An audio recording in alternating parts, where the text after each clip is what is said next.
this month is Mandela Day. Yeah. Do you believe that these proclamations Yeah. serve a meaningful purpose? Do you believe that they bring an impact, a certain impact onto a given society or a given people?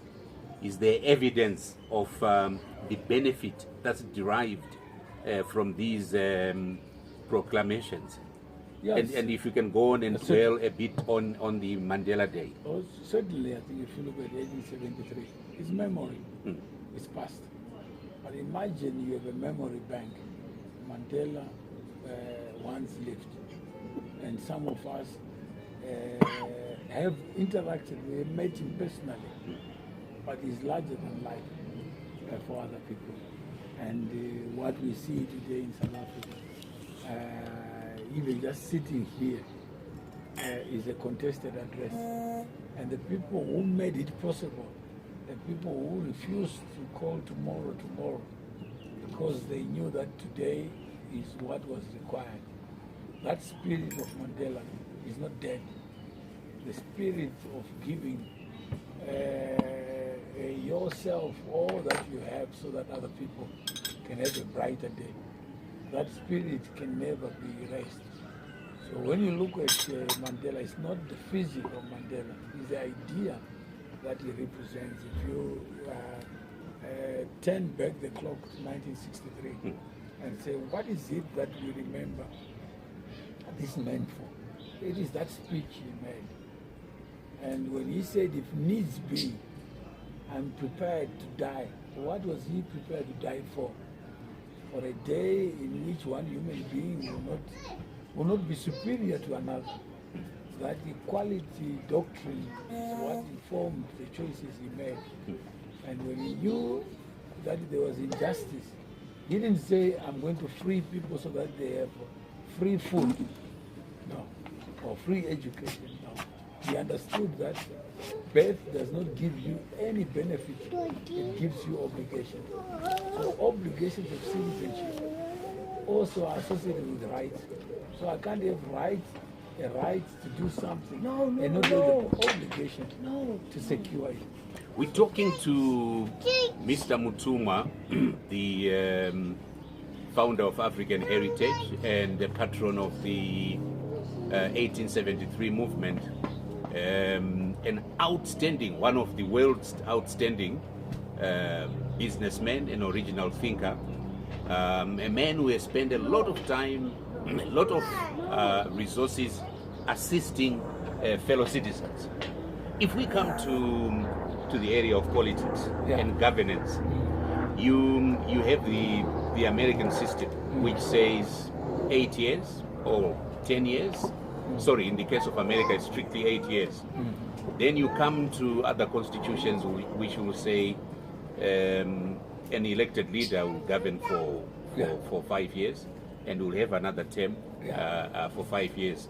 In the case of America, for 4 years. And that's it. It's kept at that. Then you have countries like Canada and Britain where there's no term of office. And you have people like Tony Blair and Margaret Thatcher who were elected for 3 terms. And the father of the current Canadian president, Mr. Trudeau, I think had 3 or 4 terms. Which system do you think is best suited for our conditions? I think the foolish people get foolish government. You cannot rise above the limitations imposed by the people who are the ancestors of your system.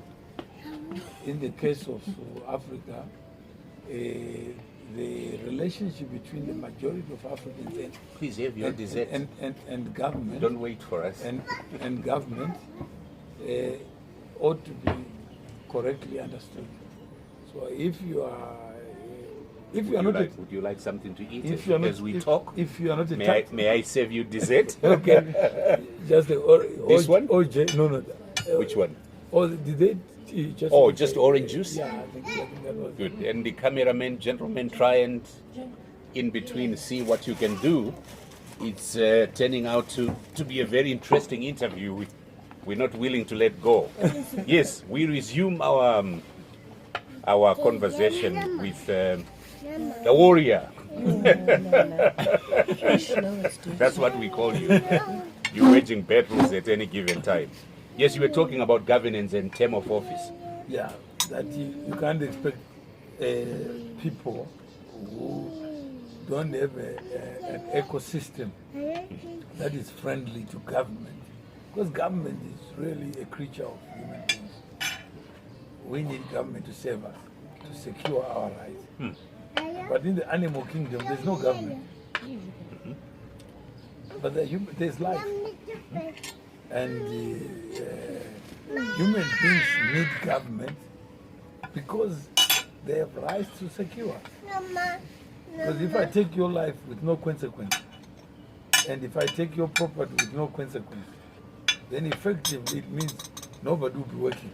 Like in the animal kingdom, there's no storage, there's no warehouse, there's no supply chain. The storage is in the tummy. In the tummy. So whatever I can consume. But it's only human beings who serve and create value for their successors, for themselves. In a rainy day, I can even put a granary, I can put a silo, I can store value, I can put fuel in a tank, and I can draw on it. I can manage it. Money. That is what human beings are. But if all those things are not there, I don't need a road if I don't have a car. So coming back, And then, so when you have our own system, I can't say 2 terms. Even if I have 2 terms, it still will not cure the problem. Because a good government only is good to the people who need it. People who don't use government, it's like a road. You build a road or a hotel. Nobody sleeps there. What do you call it? so do you have a third way? The third way is to improve literacy, which is what we said in 1873. Equip people with knowledge. Inspire them. They get angry. When they get angry, they know there's a better life. Because why would God give me life and want me to be struggling, to be poor? That's because someone in government has got a crazy idea of what life should be.